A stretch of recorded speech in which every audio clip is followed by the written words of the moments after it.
to another episode of Parentology. I'm Cho, your host. Before we move on ahead, let's take a look at what we talked about last week. Pack your hospital bag and your diaper bag at least a month ahead of your due date. You do not necessarily need to have those big maternity pads. The maxi pads that you can get from any store around would work too. Make sure she has tops that would allow her to easily breastfeed. Do not take slippers with straps or buckles on them. Trust me, you want to have a pair of slippers that will easily be put. Make sure you take caps of different sizes because you don't know how big your baby's head will be. Refrain yourself from buying scented napkins because it could irritate the baby's skin.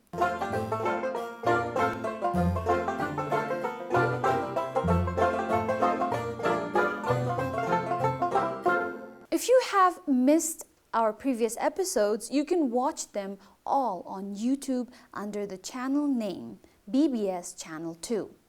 Being a mother hits you before you even give birth. All the excitement and anxiety prepares you for the biggest moment of your life.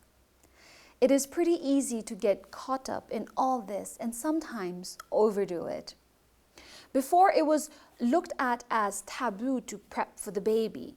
Therefore, the new parents will only buy things for the baby on the day or a day before the birth. But now, things have changed. Ours is a generation that likes to be prepared. We have picked out the cot, the clothes, the car seat, and even the name before the baby is even born. And I don't see anything bad in it. In fact, knowing how crazy it can get during delivery time, I think you're wise to prepare for your baby a month or two ahead. And for some, even before that. The TV, the internet, and the people around you will tell you all that you need and more when you're expecting. You might even get confused and stressed as to what you need to welcome your baby on the planet. I am personally guilty of overdoing it, and I know quite a lot of mothers out there who are in the same boat as I. Therefore, today, to relieve you of all the confusion, we have a list of items you need not have for your newborn.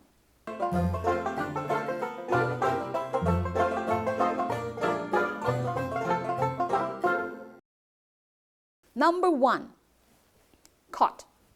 A cot or a crib is a bed for the baby. Now, a lot of you would disagree with me, but hear me out. Bhutanese are naturally and traditionally accustomed to co-sleeping with our babies. Not only for that, it's actually easier on the mother to co-sleep. That way, she can breastfeed her baby whenever the baby needs without having to get out of the bed. Cots and cribs just occupy space, and when the baby crawls and walks, you will need all the space possible. Number 2, prams or strollers. Here is another item that is loved by a lot of parents, but I think it is not worth spending on because unlike the Western countries, our roads and paths are very bumpy and rough. So trying to walk with a stroller or a pram is going to be exhausting because you will have to pick the whole thing up every now and then. It defeats the purpose of making your life easy. And to be honest, it's expensive to buy these strollers here. A generic, no-brand stroller will cost you anywhere from $4,000 to $8,000. And trust me, you won't use it as much. Number 3, baby powder. Baby powder is one of the products you should completely do away with. In addition to drying your baby's skin, your baby can inhale the talcum powder, which can irritate the baby's lungs. Number 4, baby hair oil. This is just a personal preference again. There are some who like to have their babies neat hairdo, and for them, hair oil is a must. But babies with messy hair are the cutest. If you're looking for ways to cut costs, hair oil and baby powder is something you don't really need. Number 5, toys. For the first few weeks, the baby only sees black and white. So it's advisable to get maybe 1 or 2 black and white colored toys. But to be honest, babies when they're just few months old, they don't need a lot of toys, if at all. Instead of toys, it's encouraged you spend time playing with your baby, massaging them, talking to them. Toys are only useful after they can sit up and crawl, and even then, I recommend you sticking to few toys that stimulate your child's senses. As they grow, you will discover that they are interested in everything around them. So you don't really need to buy toys. Number 6, pacifiers. Also known as pinkies or dummies, pacifiers are the most overrated baby products. Doctors don't recommend it because it gets your child into a bad habit of having something in his mouth constantly, which would mess up with the alignment of their teeth. Also, because it requires a lot of suckling action, which makes your baby gassy. Number 7, bottles and bottle sterilizers. As soon as I hit my 3rd trimester of pregnancy, I bought a set of feeding bottles and a bottle sterilizer. I forgot that if I was going to breastfeed, I didn't really need a bottle. Now, it wouldn't hurt to have 1 feeding bottle or 2 just in case you need, but you don't really need dozens of it. Oh, and when you buy bottles, do not buy cheap plastic bottles. Make sure your bottle is BPA free or made of glass. And to sterilize your bottle, you could boil your bottles in a regular pot. So you could also do away with the sterilizer. Number 8, baby shoes. This is one of the most useless expenditures. I remember spending some good amount of money on newborn shoes. And my baby was born big, so some of them didn't even fit her. And the others that did fit her, she barely used them. So rather than spending on newborn shoes, buy some baby socks. Once your baby starts to crawl and walk, then you might want to start buying them shoes. Otherwise, you'll be wasting your money. Number 9, bibs. As a new mom, I didn't know when the baby would start drooling. They start drooling when they start teething, which could begin any time after the 1st month. So a newborn baby does not need a bib. Bibs will be needed after a month or 2, and make sure you buy soft cotton bibs. 10. Newborn clothes. We love wrapping our babies in layers. Therefore, it is not very wise to spend a lot on newborn outfits. I had to give away so many newborn outfits that my daughter outgrew in just days. Your babies grow so fast, so you can actually get away with very few cute outfits for your newborn. And to be honest, your baby is going to be wrapped in thick blankets anytime you step out of the house. So there is no use spending a lot on expensive newborn outfits. When you are shopping for your newborn, always remember to buy clothes that fit 3 months plus babies. I found buying lots of clothes for newborn was the biggest mistake I made. And before we move on to our next topic, here is a tip for all you new parents. We have access to really good clothes at very cheap prices in all the Dhaka sales. Here. They won't cost you a fortune for something your child will wear for only a few times. Just make sure you buy cotton clothes and cut out tags that would irritate your baby's skin. Now that we've covered the list of things you really don't need for your baby, here are a list of things you definitely need.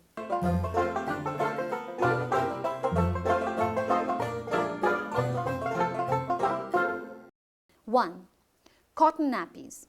When it comes to our babies, the must required item is cotton nappies, commonly known as ade, baktang, or thangna.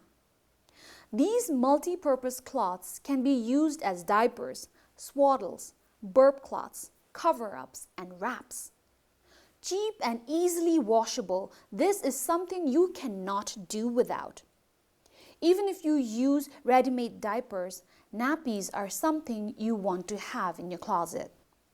So make sure you have enough of those. Number 2, wet wipes and cotton balls. Your life will be a lot harder if you didn't have wet wipes or cotton balls to wipe your baby's soiled tushies. You want to have these handy so it's easier for you to clean up your baby after he goes number 1 and 2. If you opt to buy wet wipes, make sure it is not scented because while it smells good, it could easily irritate your baby's skin. So please go for fragrance-free and alcohol-free wipes. Number 3, baby carrier. There are so many cute baby carriers out there, but my favorite has to be the traditional kapne. I don't know why, but it is very reassuring to carry my baby in it. But if you are a stylish parent, there are so many choices out there.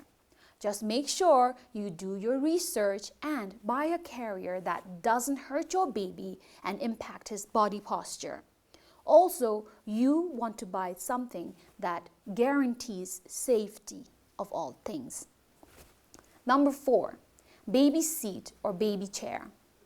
One of my favorite purchases made as a new mom was the baby seat. The seat is a good way to give your hands and laps a break from holding your baby all the time. Now, yes, for you to be able to put your baby in a baby seat, he has to be able to hold his head upright. So please do not put a newborn in a baby seat. Baby seats are great when you are training them to sit upright and also when you are feeding them. Bhutanese moms are the bomb. Historically, we have had the ability to hold a baby and feed them while we're eating ourselves. But thanks to baby seats now, you don't have to do that. In fact, having a seat will also train your baby to be seated for meals. Number 5, baby soap. You don't need to have a separate baby shampoo, conditioner, and body wash. A good mild soap can wash their hair and the body without cutting a big hole in your pocket. Make sure the soap is tear-free. Otherwise, bath time will be very stressful as your child will wail for help when the soap gets in her eyes. Number 6, humidifier. One of the most important benefits of having a humidifier in the baby's room is the protection it provides against dry air. This is especially true in the winter months when indoor air tends to become dry from your heating system, robbing the natural moisture in it. A humidifier adds much needed moisture to the air and creates optimal breathing conditions for you and your child, allowing your baby to sleep comfortably and loosen the build-up of mucus. Since a humidifier adds moisture into dry air, it also helps relieve your baby of irritated, dry skin. Baby skin is sensitive to dry climates and can result in red patches and tender, chapped lips. Number 7, car seats.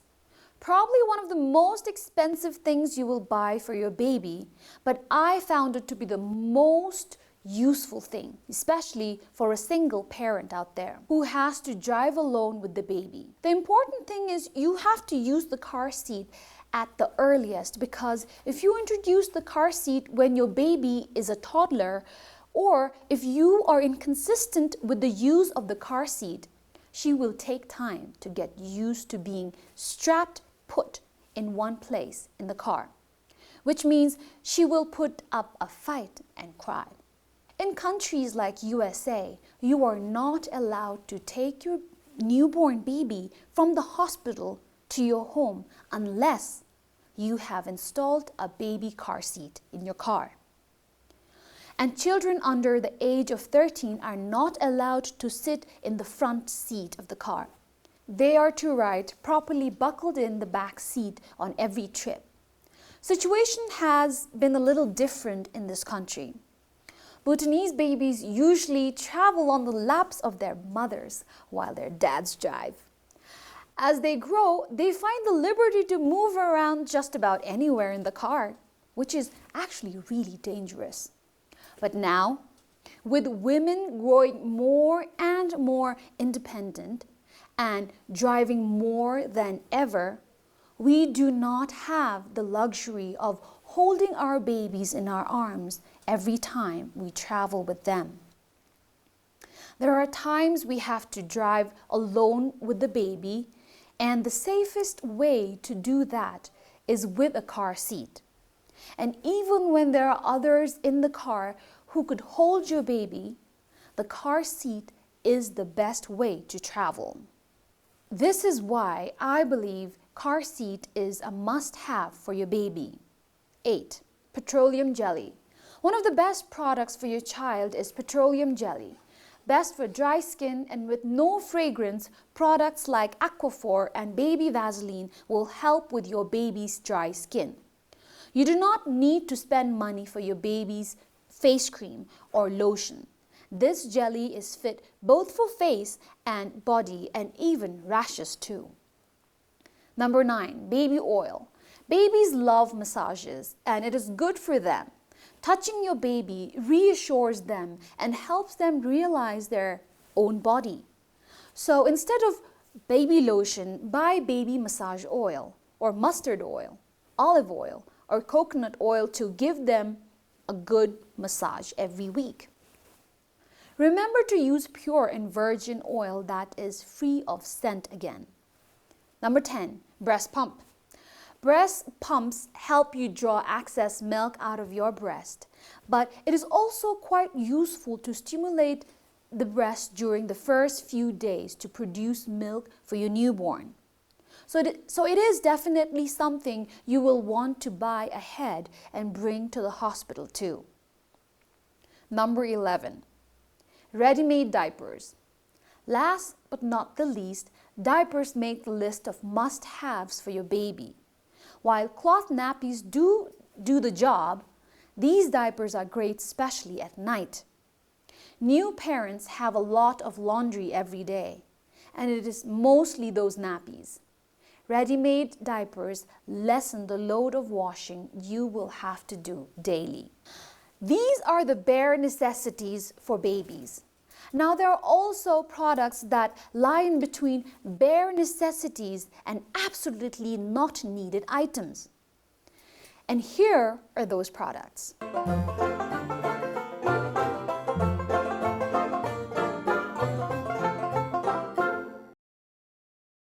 Number 1, breast pads. Breast pads keep your milk leakage from making your tops wet. I know some women use cloth nappies, but breast pads are very efficient in the sense it isn't bulky and serves the purpose well.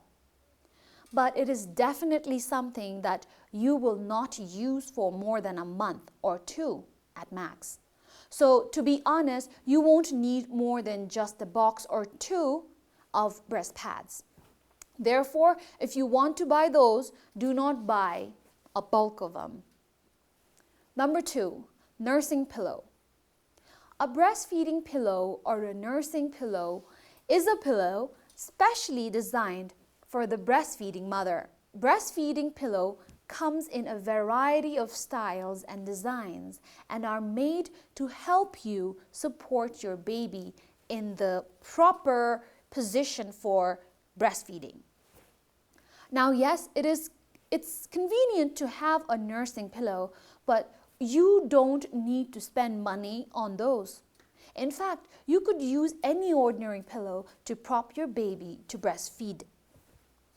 Number 3, waist strap. Bhutanese believe that we need to tie up our waist areas after we give birth. And you don't need those elastic waistbands in the market for that. I had one, and it was the most uncomfortable thing around my waist. You could use your baby's kapne or even a softer kera to do that. But in all honesty, I still find it hard to believe that tying yourself up like that will bring you back in shape. On that note, I will take leave. For suggestions and feedback, please email me at choni@bbs.bt or Instagram me at chosuk or leave me a message on YouTube under the channel BBS Channel 2. Lokshule jage. Up until then, support each other and be positive.